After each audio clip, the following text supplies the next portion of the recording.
দু একদিন আগে না আস্তে আস্তে বলছিলাম যে যে গরমে কারা বিয়ে করে, কেন করে, ওরা কি করে সাজে, এত বউয়ের অবস্থা কি। আজকে এই শুটিংটা করতে এসে আমার মনে হচ্ছে কেন করে শুটিংটা, যে এইরকম ভাবে সাজতে। সিনেমার গল্প, বিনোদন জগতের গসিপ সম্পর্কে সমস্ত খবর জানতে চোখ রাখুন আমাদের ফেসবুক পেজ ও ইউটিউব চ্যানেল সিনে পাড়াতে। বিনোদন যেখানে শেষ কথা। প্রোমো গেছিল আমার আর আমার মেয়ে ক্রিশ, দুজনেই দুজনকে চ্যালেঞ্জ করেছি।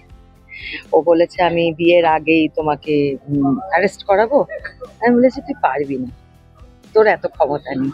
তো আজকে ফাইনালি সেই সন্ধেটা এসেছে যে সত্যি ক্রিশের ক্ষমতা আছে কি রোহিণী মুখার্জিকে অ্যারেস্ট করানোর, নাকি রোহিণী মুখার্জি আরো বড় খেলোয়াড়, সে বেরিয়ে যাবে ঠিক। তো আজকে সেই ফাইনাল সন্ধ্যাটা, যার জন্য এত সাজ করছি। না, কাজটা তো কাজ, ওটা করতেই হবে। এবার হচ্ছে যে সবাই মিলে যদি একটুখানি মাথা ঠান্ডা করে একটু ভেবে চিন্তে করা যায় তাহলে হয়। এই যে যেমন আমরা শুটিং করছি, হ্যাঁ এখন যদি সবাই মাথা গরম করে আমরা বলি না গরম লাগছে শুটিং করবো না, তাহলে তো দর্শক আমাদের দেখতে পাবে না রোজ, তাই না? আমাদের তো আমাদের কাজটা করতেই হবে। হ্যাঁ, একদমই ঠিক, আমরা চেষ্টা করছি 100% দিতে।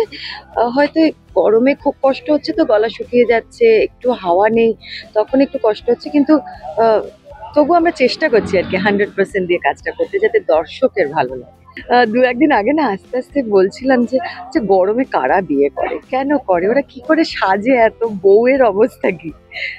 আজকে এই শুটিংটা করতে এসে আমার মনে হচ্ছে কেন করে শুটিংটা, যে এইরকম ভাবে সাজতে। মানে দেখ, এমনিতে কি হয় না, মানে শুটিংয়ে ভীষণ অনেক বেশি, আমি কিন্তু খুব সিম্পল সেজেছি, মানে আমার সাজটা খুব সিম্পল রেখেছে ওরা, এটা ভেবে যে এত গরম এর মধ্যে আহ আর বিশেষ কিছু সাজানোর দরকার নেই, কারণ সত্যি এত কিছু পরে, মানে আমার মেয়ে যে নন্দিনী আর কি, ক্রিশ, যে ওকে তো ব্রাইডাল সাজতেই হচ্ছে, কিন্তু কিছু করার নেই, ওই যে করতে তো হবেই, একটু কষ্ট হচ্ছে কিন্তু মানিয়ে গুছিয়ে নিচ্ছি আর কি। সবাইকে শুভ নববর্ষ, তোমাদেরও। আমার তো খুব ভালো, খুবই ভালো কাটছে। সবে বছর শুরু হয়েছে, বছর এখন তো অনেকটাই বাকি। আশা করছি খুব ভালো যাবে, কারণ আমি মানুষটা ভীষণ পজিটিভ।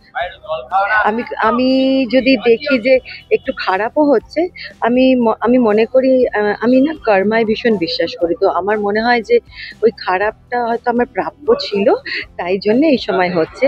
সো বি কুল, সময়টা কেটে গেলে আবার সব ঠিক হয়ে যাবে। এইরকম মা হয় না, মার নামে কলঙ্ক, মানে যা যা ডায়লগে দেয় দর্শকরাও না কমেন্টসে সেগুলোই দেয়। তারপরে বলেন, আমি খুব একটা সোশ্যাল মিডিয়ায় থাকি না, তবুও যতটুকু থাকি তাতে আর কি আমি খুব ফ্যামিলি ওরিয়েন্টেড একটা মানুষ। তাতে আমি মানে শুনে, মানে দেখেছি, পড়েছি আর কি, সেটা আবার আমার মেয়ে দেখেছে, যে বলেছে যে এমনিতে তো ফ্যামিলিতে একদম সুন্দর মেয়ের সঙ্গে হাজবেন্ডের সঙ্গে থাকে, এখানে যে কি করে মেয়েটাকে এরকম করছে। কিন্তু আমাদের অফ স্ক্রিনে আমার আর কৃষ্ণা ভীষণ ভালো বন্ডিং। ইনফ্যাক্ট আমাদের সকলে, আমাদের পরিবারটা না রামকৃষ্ণার এমন হয়ে গেছে যে শুটিং ধর নেই, আমরা ভাবছি যে আচ্ছা দুদিন ছুটি আছে, কি করবে অ্যানিদি, তুমি কি করবে গো, আমি হয়তো বললাম চলো তাহলে আমিও জয়েন করি, এরকম করে অনেকেই 2-4-5 জন মিলে জয়েন করে আমরা একসঙ্গেই কিন্তু কাটাই, মানে শুটিংটা করি না, বাকিটা একসঙ্গেই কাটাই আর কি। এরকম একটা বন্ডিং হয়ে গেছে। আপনারা যেভাবে আমাদের ভালোবেসেছেন, ভালোবাসা দিয়ে এসেছেন, সেইভাবেই আমাদেরকে প্লিজ প্লিজ ভালোবাসা দেবেন, রামকৃষ্ণা দেখবেন। আর আপনারা সবাই এই গরমে ভালো থাকবেন।